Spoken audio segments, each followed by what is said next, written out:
We must press what advantage we do have. And what is that? Dragons. Talk about an explosive episode, eh? House of the Dragon Season 2 has skipped the frills of diplomacy and dived straight into the war. Episode 1 saw the Blacks fire off a shot that was heard around the world, and Episode 2 saw the Greens put themselves into an even more volatile position as their king comes into his own. The last visual we saw was the Queen and the Lord Commander of the Kingsguard, also the new Hand of the King, getting it on as war becomes inevitable. But how will it begin? What will happen next? Well, here are our predictions for that, and spoiler alert, because you'll not want to go into this video blindly. Before we go into our explanation, we have a very small request. If you like our content, please support us by subscribing to our channel. This is a small click for you, but for us it means a lot. Thank you! Aha, let's begin. You are my father's hand, not mine.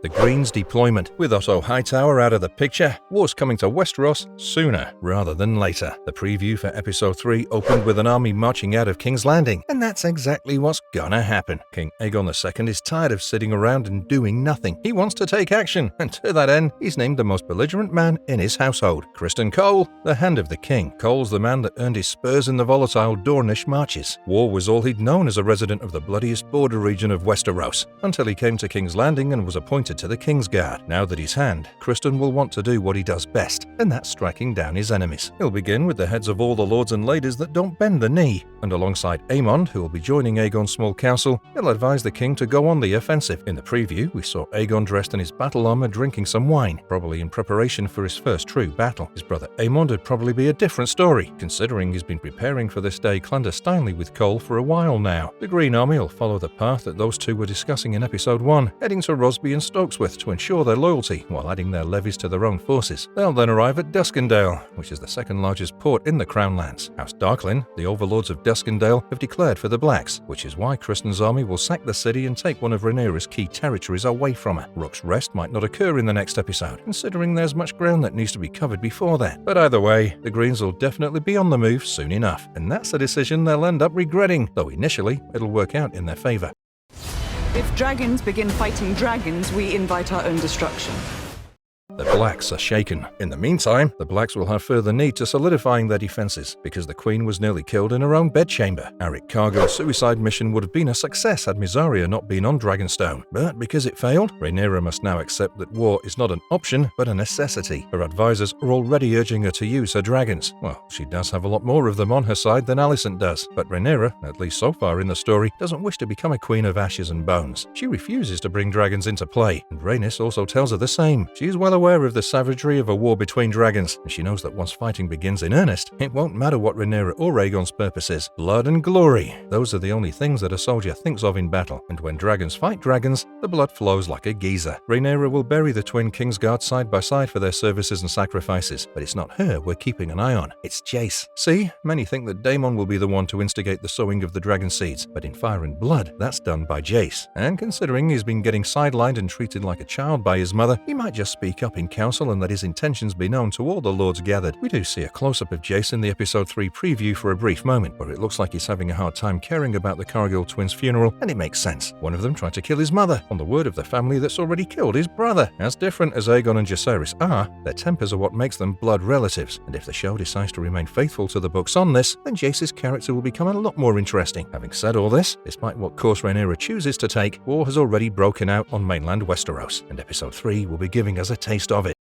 War in the Riverlands. The first battles of the Dance of the Dragons broke out in the Riverlands, and they were bound to. The fertile region lies in the middle of all other kingdoms, making it the common battleground for the dance. But while you'd think the attack in the Riverlands would come from the west, which is ruled by Green supporters House Lannister, it actually comes from within. For thousands of years, Houses Blackwood and Bracken have had a blood feud, with the core reasons being unclear. If you guys forgot who they are, their representatives fought a duel when Rhaenyra was in her courtship phase, way back in Season 1. The Brackens claimed that they were kings of the Red Fork in the Age of Heroes, but the Blackwoods, who were their vassals, usurped their throne, beginning the rivalry. The Blackwoods in return claimed that the Brackens were petty lords and horse breeders that hired sellswords to usurp their crown instead. Neither claim has any concrete proof, though if you ask us, we'd say the Blackwoods were the ones in the right, simply because the Bracken sigil is a horse, and we've seen many upstart houses take the thing that made their fortune for their sigil in the world of ice and fire. House Clegane took 3 dogs for their sigil, because they were kennel masters before Tytos Lannister raised them to lordship. Sir Bronn of the Blackwood Water took 2 great chains burning with green flames for his sigil, because that's where he earned his knighthood. So, the Brackens taking the horse for their sigil as a reminder of their humble roots would make a lot of sense. At the same time, the Blackwoods were driven into the Riverlands by the Stark kings, which would make them being vassals to the Brackens make a lot of sense as well. House Manderley was exiled from the Reach by House Gardner because they feared how powerful they were. So, the Manderleys travelled north, swore fealty to the Starks, and built White Harbour. The Manderleys never betrayed the Starks, but the Blackwoods might have betrayed the Brackens. Whichever it was, this never-ending rivalry leads to the first official battle of the dance. In the preview for episode 3, we see a bunch of Blackwood and Bracken kids come to a head, and the Blackwoods seem to be the instigators. That checks out with the source material because Samwell Blackwood, the guy we saw win that duel we spoke of a few moments ago, is now the Lord of Raventree Hall. He'll make the first move by sending riders into Brackenlands, and the setup for that is probably going to have something to do with his children having problems with the Bracken kids. This will turn out to be the ultimate blessing in disguise for Daemon, because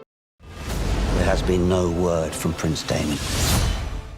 Daemon takes Harrenhal. In the last episode, Daemon stormed out of Rhaenyra's chambers without explaining where he was headed. But based on what he's been talking about since the end of Season 1, everyone should be able to guess he's going to Harrenhal. The Rogue Prince will seemingly launch a one-man assault against Black Harren's folly, because we see him landing Caraxes atop the Kingspire Tower, and then we see him sneaking around, taking out guards in stealth mode. What's likely happening here is that Daemon is making his way to the chambers of the castle's Castellan, because that's the man who he really needs for his plan to work. A one-man invasion of any castle is an extremely risky feat, no matter how large your dragon is, but Daemon is a veteran warrior. He knows how to strike his enemies down without letting them see him, and Caraxes' presence will keep the guards of Harrenhal distracted while he finds Sir Simon Strong, the person in charge of Harrenhal's administration. There's a scene in the Weeks Ahead trailer where we see Daemon supping with Sir Simon, and that can only happen if his infiltration is successful. So yeah, Daemon's gonna basically take down a castle by himself like the fantasy novel badass that he truly is, and then start sharpening minds around the Riverlands with the presence of Caraxes. He'll eventually get involved with the Blackwood-Bracken conflict,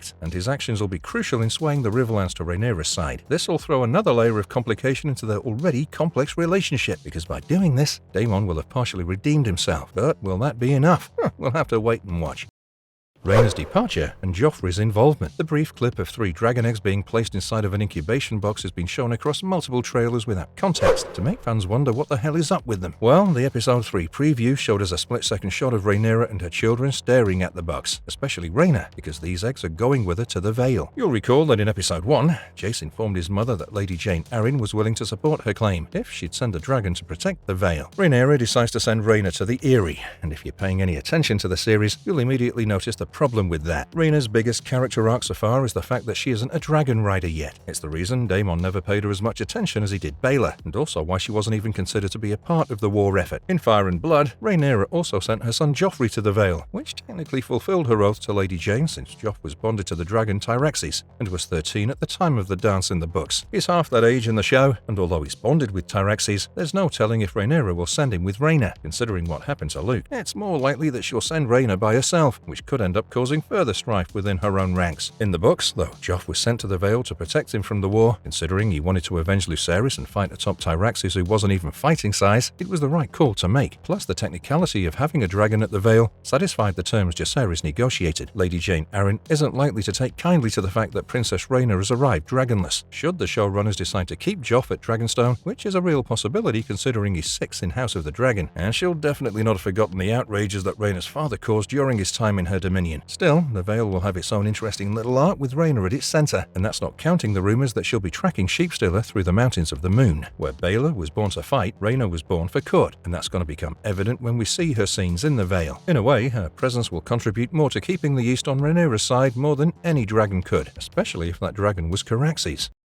Rhaenys discovers Corlys' secret. In the first couple of episodes of House of the Dragon, we meet the enigmatic brotherly duo of Aelin and Adam, both of whom hail from Hull. Aelin is shown first, being thanked by Corlys Velaryon for saving his life in the Stepstones. Before he declared for Rhaenyra, the Sea Snake had returned to his war with the Triarchy in the south because he couldn't bear the loss of Laenor and Laena. During that time, he became grievously injured, to the point he now has to use a walking staff for the rest of his life. He would have died in the Stepstones had Aelin not saved him, and the way Corlys thanks him, you can tell that these two have a relationship that goes beyond sailor and captain. In episode 2, we see Alan being joined by his brother Adam, who's been summoned to Driftmark as a shipwright. Adam's excited to hear that Alan was congratulated by Lord Corlys himself, because according to him, the sea snake owed the brothers. Those who have read Fire and Blood will know that what he means is that they've kept shut about their parentage all these years to protect Corlys' legacy. In Fire and Blood, Adam and Alan's true parentage is disputed in the sense that both Corlys and Rhaenys are named as potential parents, but House of the Dragon has left no room for such ambiguity. The sea snake fathered 2 bastard sons outside of his marriage to Rhaenys. Maybe it occurred on a voyage he thought he would never return from. Maybe it took place before he even married her, considering both Adam and Alan look far older than Rhaenys Velaryon. Corlys is oldest, but he's clearly not told her about it, which is also different from Fire and Blood, where it said that she was the one who ordered them kept away from court. Whatever may be the case, it looks like she's about to find out, because that's Corlys' big story arc this season. There's a shot of Rhaenys and Corlys speaking with one another, standing face to face in the episode 3 preview, where it looks like she's just learnt something devastating from him.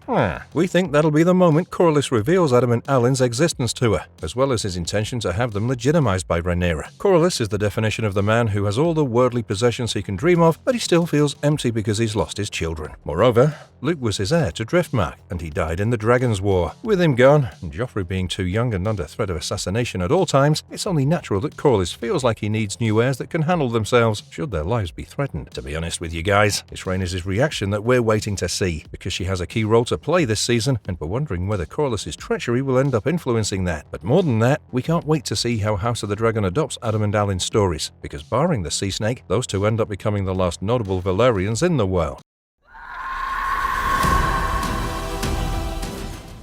Baelor Targaryen in action. Perhaps the biggest change from book to series is the fact that Baelor Targaryen has been allowed to participate in the war effort, and by the Queen herself, no less. After the death of Jaehaerys, Rhaenyra is aware of the fact that the Greens would desire vengeance. Her son Jace requests her permission to patrol the Gullet and keep an eye on King's Landing with Vermax, which is a bold yet sound suggestion for the Crown Prince to make. Vermax is one of the largest dragons out of all the dragons that the Blacks have on their side as of this moment. With Daemon and Caraxes gone, Jace wants to step up and show that he's ready to take the responsibility he was born for. But Rhaenyra, in her fear, refuses his request and gives his proposed mission to his betrothed instead. She tells Baelor to take Moondancer and keep an eye on King's Landing from afar, but the princess is eager to prove herself. She was practicing shooting a crossbow because she needed to know how to protect herself in case someone shot at her or her dragon. She's in the same boat as Jaehaerys when it comes to wanting to prove herself, and there's a brilliant deleted scene from season 1 where she tells her grandmother that she wants to fight, and Rhaenys is reminded of Laena. Baelor's patrol is clearly not going to go as smoothly as Rhaenyra wants it to be, because all the promotional